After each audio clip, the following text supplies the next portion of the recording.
Kehidupan budaya, masa berburu dan mengumpulkan makanan tingkat lanjut.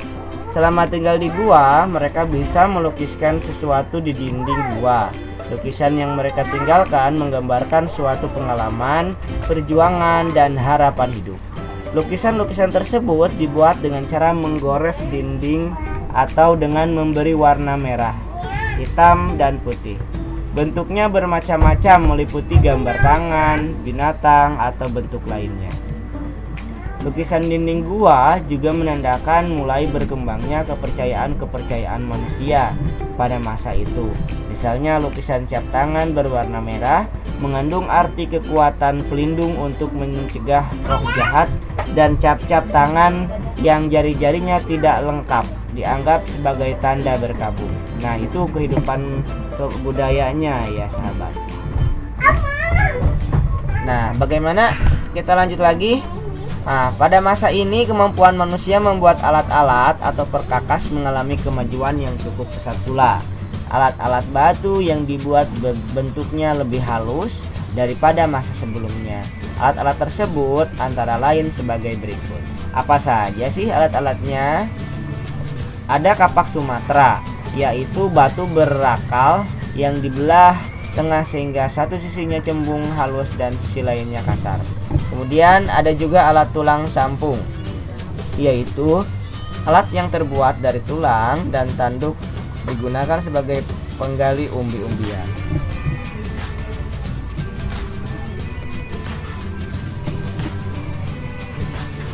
Nah, kita lanjut ke masa bercocok tanam. Bagaimana kehidupan manusia pada saat itu di masa bercocok tanam? Setelah melewati tahap hidup berburu dan mengumpulkan makanan, manusia memasuki masa kehidupan yang disebut masa bercocok tanam. Masa bercocok tanam diperkirakan semasa dengan zaman Neolitikum. Pada masa ini, peradaban manusia sudah mencapai tingkat yang cukup tinggi. Hal tersebut karena manusia sudah mampu mengolah alam untuk mencukupi kebutuhan dan hidup menetap, karena persediaan makanan sudah tercukupi tanpa berpindah-pindah.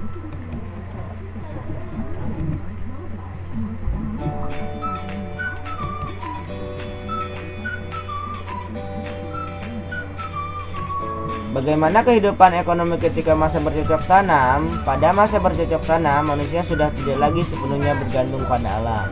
Kebutuhan makanan dipenuhi dengan cara membabat hutan dan semak belukar untuk ditanami berbagai jenis tanaman, sehingga tercipta ladang-ladang yang memberikan hasil pertanian.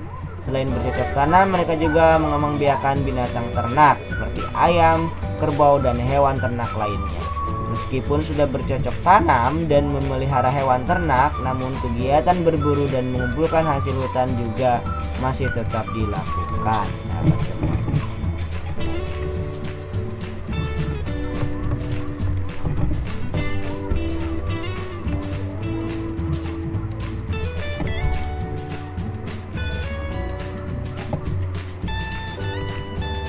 Kemudian manusia pada masa bercocok tanam juga diperkirakan sudah melakukan kegiatan barter atau menukar barang sesuai dengan kebutuhan masing-masing. Barang yang dipertukarkan pada waktu itu ialah hasil-hasil cocok tanam, hasil kerajinan tangan seperti gerabah, beliung, atau hasil laut berupa ikan yang dikeringkan. Ikan asin udah ada ya pada waktu itu. Ikan laut yang dihasilkan oleh penduduk pantai sangat diperlukan oleh mereka yang bertempat tinggal di pedalaman.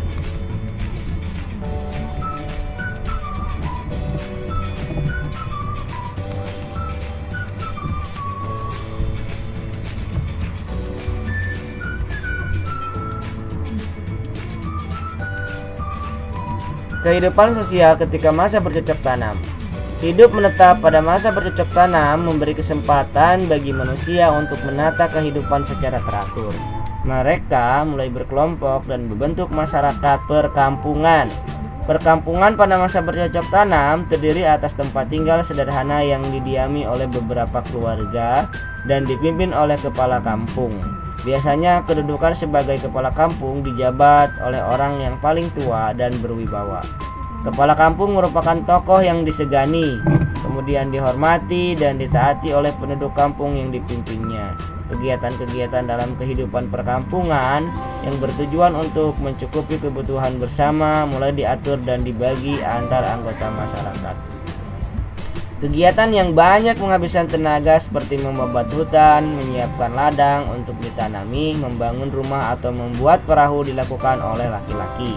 Adapun perempuan melakukan kegiatan menabur benih di ladang yang sudah disiapkan, merawat rumah, dan kegiatan lain yang tidak memerlukan tenaga besar.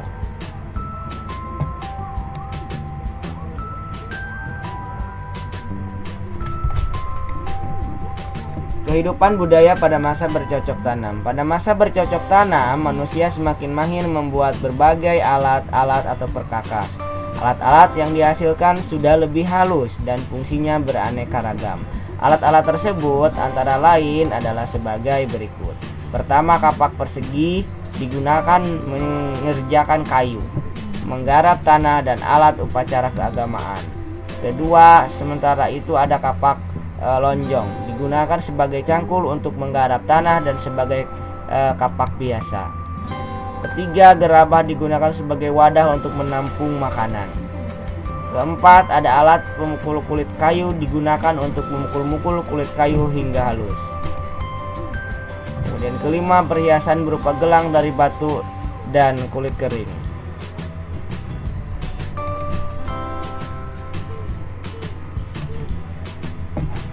Nah, bagaimana kehidupan budaya ketika masa bercocok tanam? Pada masa bercocok tanam, berkembang pula kepercayaan bahwa roh seseorang tidak lenyap pada saat meninggal dunia. Roh dianggap mempunyai kehidupan di alamnya sendiri. Oleh karena itu, diadakanlah upacara pada waktu penguburan.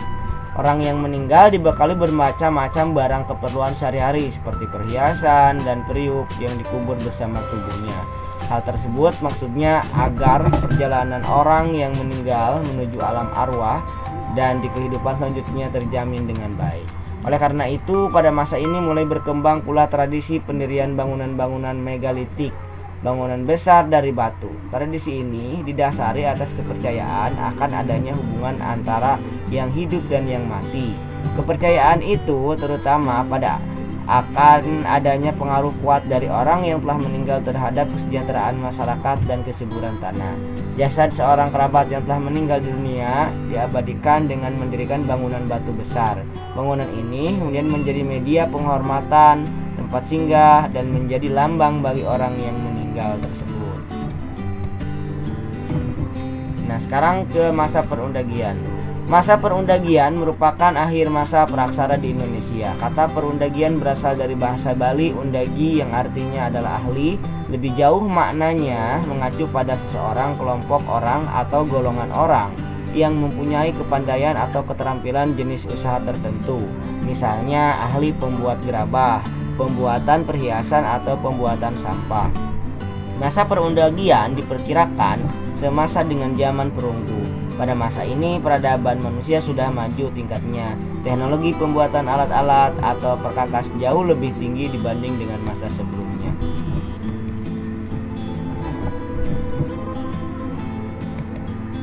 Bagaimana kehidupan ekonomi ketika masa perundagian? Masyarakat pada masa perundagian telah mampu menata dan mengatur kehidupannya. Kegiatan kehidupan yang mereka lakukan tidak lagi sekedar untuk memenuhi kebutuhan hidup, melainkan untuk meningkatkan kesejahteraan. Kegiatan pertanian di ladang dan sawah masih tetap dilakukan. Pengaturan air dilakukan agar kegiatan pertanian tidak sepenuhnya bergantung pada hujan. Hasil pertanian disimpan untuk masa kering dan mungkin juga untuk diperdagangkan ke daerah lain. Nah, kegiatan peternakan juga turut berkembang. Hewan ternak yang dipelihara lebih beragam dari masa sebelumnya. Masyarakat telah mampu berternak kuda dan berbagai jenis unggas lainnya.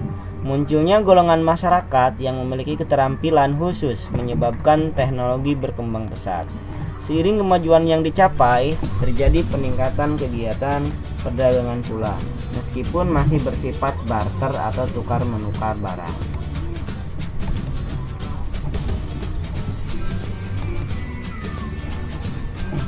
Bedanya, pada masa perundagian, perdagangan telah menjangkau tempat-tempat yang jauh, hingga ke antar pulau. Barang-barang yang dipertukarkan semakin beragam, seperti alat pertanian, perlengkapan upacara, dan hasil kerajinan. Kegiatan perdagangan antar pulau pada masa perundagian dibuktikan dengan ditemukannya nekara di selayar dan kepulauan Kei yang dihiasi gambar-gambar binatang seperti gajah, merak, dan harimau. Binatang-binatang ini tidak ada di wilayah Indonesia bagian timur. Hal tersebut menunjukkan bahwa nekara tersebut berasal dari daerah bagian barat. Wah, sangat menarik sekali ya sahabat pembahasan kita kali ini. Kehidupan sosial ketika masa perundagian. Masyarakat pada masa perundagian hidup menetap di perkampungan yang lebih besar dan lebih teratur. Beberapa perkampungan kini bersatu hingga jumlah kelompok penduduk bertambah banyak. Masyarakat tersusun dalam kelompok yang beragam. Ada kelompok petani, ada pedagang, ada pula kelompok undagi, pengrajin ataupun tukang. Dalam tata kehidupan yang sudah diatur, berburu binatang liar seperti harimau dan kijang masih tetap dilakukan. Namun kali ini perburuan sudah mulai bergeser tujuannya. Perburuan selain untuk menambah mata pencaharian juga dimaksudkan untuk menunjukkan tingkat keberanian dan kegagahan dalam suatu lingkungan masyarakat. Nah, kehidupan budaya ketika masa perundagian. Pada masa perundagian, manusia sudah mahir membuat berbagai peralatan atau perkakas. Alat-alat yang dihasilkan terbuat dari logam, digunakan untuk bertani, bertukang, peralatan rumah tangga, perhiasan, hingga alat perlengkapan upacara dan pemujaan. Kepercayaan yang berkembang pada masa ini masih melanjutkan kepercayaan pada masa sebelumnya. Manusia meyakini bahwa arwah nenek moyang mereka akan berpengaruh terhadap perjalanan hidup manusia dan masyarakatnya. Oleh karena itu, arwah nenek moyang harus selalu dihormati dengan melaksanakan berbagai upacara. Kita lanjutkan. Penghormatan kepada orang yang sudah meninggal dengan diberi bekal kubur juga masih dilakukan.